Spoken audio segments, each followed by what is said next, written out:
there, Sue Viskovich here with another Moment with Sue, and today I'm with the lovely Marissa Broom.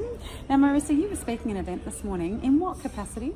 I'm here in Perth as the chair of the Financial Planning Association. Something I'm very proud of, very humbled to be here.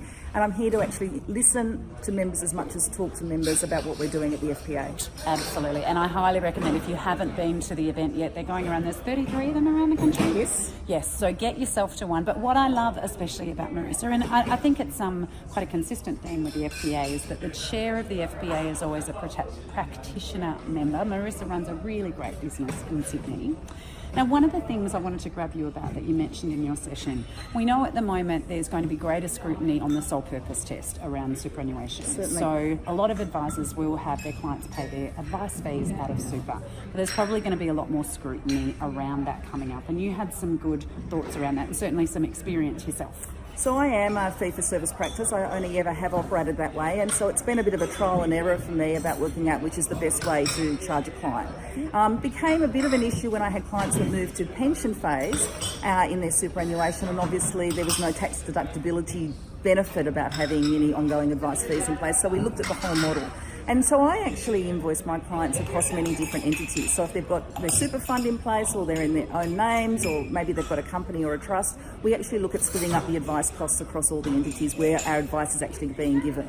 Fantastic. So it is absolutely doable. And one of the things that I suggest too, particularly if advisors are doing cash flow modelling for clients, is to be able to demonstrate in their modelling when they're presenting their SOAs or their advice that the client can actually afford it. Exactly. So let's say I'm doing a comprehensive plan and there is some advice around super and retirement, and I'm providing advice on savings and maybe estate planning and perhaps getting insurances in place.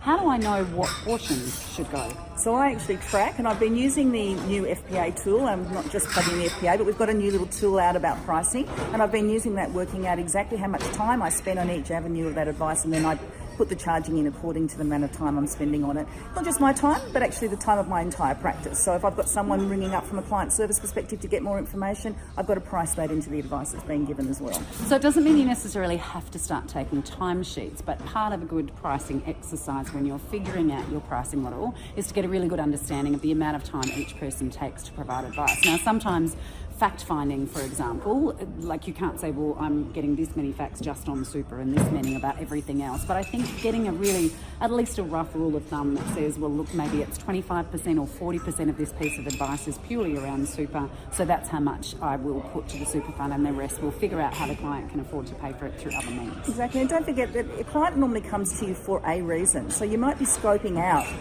the actual advice you're giving initially, but you're collecting a whole lot of other information about what is the client's about, who he is, what she is, what they're wanting to do, what their goals are. So you might be collecting a whole lot of information that might be not relevant to the actual scoped advice you're doing initially, but might be relevant to the relationship and the ongoing review that where you add extra value over time with the client.